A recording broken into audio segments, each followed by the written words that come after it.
Every FC24 player wants to learn the advanced attacking stuff, which they think the most important thing is. However, most of them ignore their problems of executing the basics. Without mastering those fundamentals, you won't be able to step up your game. So with this video, we're going to show you the 4 important basic aspects that makes an attack incredibly powerful before getting to those advanced stuff. When we talk about efficient attacking, safety comes first. It means knowing the value of possession and not giving it away easily. If you control the ball carelessly or rush your passes forward, you will easily lose the ball and the attack will end before it gets started. That is why you need to cover the ball safely before initiating a move. Your touches on the ball do matter the most. Always aim to control the ball away from the opponent, especially when you're under pressure. Turning your back against the opponent for a brief second could be a huge help for you. After playing a pass or every single touch while dribbling, make sure to take a look at the defender if there is one coming your way. Safely dodging them will give your attack another dimension. Let me show you a goal that was scored only by using the safety rule concept that I've just explained. As I'm attacking, the opponent consistently tries to pressure at me. Getting my back against the opponent allows me to dodge him safely and I keep the possession. As he selects new defenders, I quickly take a look at their intentions, so I keep the ball to continue the attack. I try not to run too much and control the ball at my feet. Using the left stick just to keep the ball safely with every single touch away from the opponent simply allows me to walk through and I score a magnificent goal. As you've seen in the last example, once you safely control the ball, you have to find the free spaces to play the ball to. This could be a pass or dribbling. Whatever the technique, your goal is to find the next space in which you can become dangerous. Action number 1, recognizing what your potential targets are. If you have a reasonable passing target up front, make sure to turn yourself towards them and pass the ball into their direction. If you apply the safety concept and control the ball in your favor, then you can look out for the next target. This will continue as a chain and finding the right spaces could lead you directly to the goal. However, the term free space is not always available because the opposition defense could potentially cover it. In that case, you don't need to force passes, but dribble further or go for a side pass. It will also help if you have multiple targets to pass to, because then we can take a breather and analyze which one is free and can have a better opportunity to build up forward. Combining the facts of your opportunities and defensive behavior of the opponent allows you to act accordingly, so you either go for the available teammate or dribble into the open space. Let's take a look at an example of how I use the free space in my own build-up. As I retrieve the ball, I apply the rule of safety, get my back away to the opponent, and analyze how I can get forward as soon as possible. The space towards the lower side seems good, and I instantly pass there, but the opponent presses up high, so I have to be cautious. There is an opening towards the center, and I instantly go there with 2 passes while dodging the defender.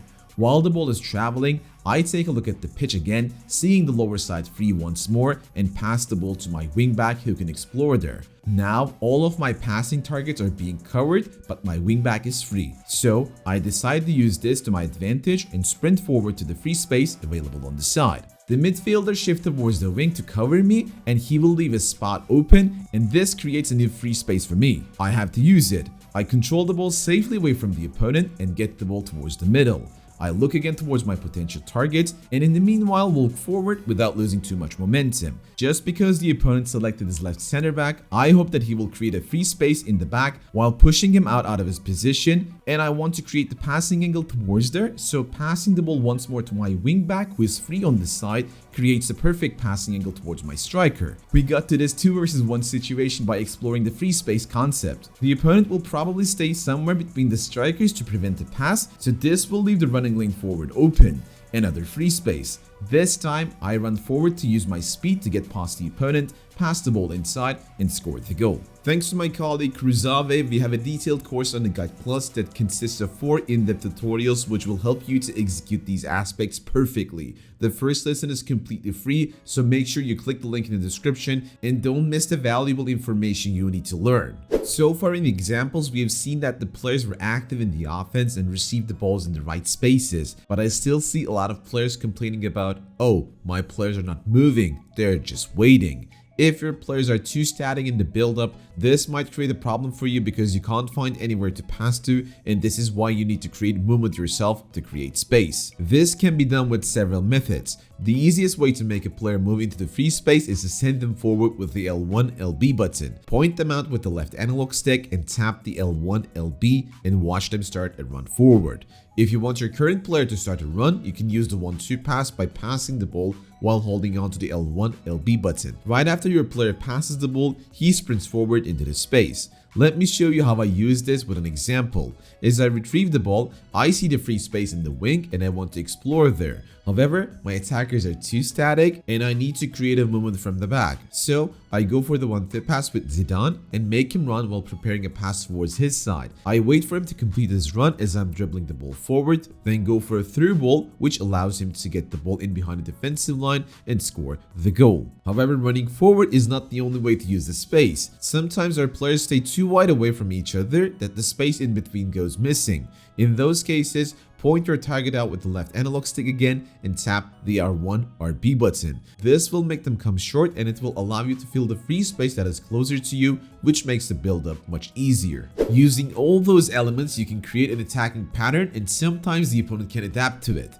This is where you need to think out of the box to surprise the opponent, which brings us to our last point, outplaying the opponent. You can't always do the same thing against a good one because they will start defending that. So you need to anticipate their defensive moves and learn from their tendencies and outsmart them. Let me give you a couple of examples. In the later stages of the game, the defenders go really aggressive on me. So I go out with a 1-2 pass, send my player forward into the empty space and analyze the position.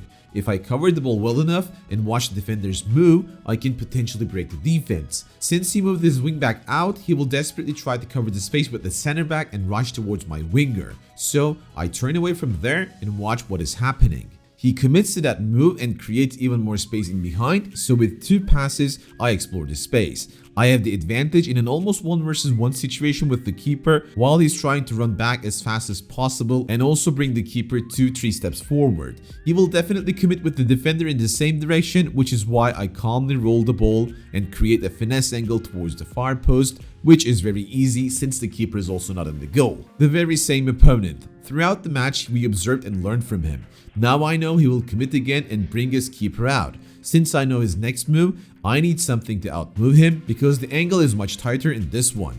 I go straight towards the keeper to force him to come out and then execute a ball roll into scoop turn to instantly change the ball's direction and pass it to his teammate who can finish this easy position. As you just saw, skill moves, especially the ones that allows you to change direction so fast, will be key tools to outplay your opponent. There are so many tricks that you can achieve with them, and while outplaying your opponent, you destroy them mentally. If you want to know more about those skill moves, click the video that appears on your screen right now, which will show you 5 skill moves from beginner to pro, which will allow you to easily outplay the opponents. Hope you guys enjoyed this video. Until next time, take care and peace.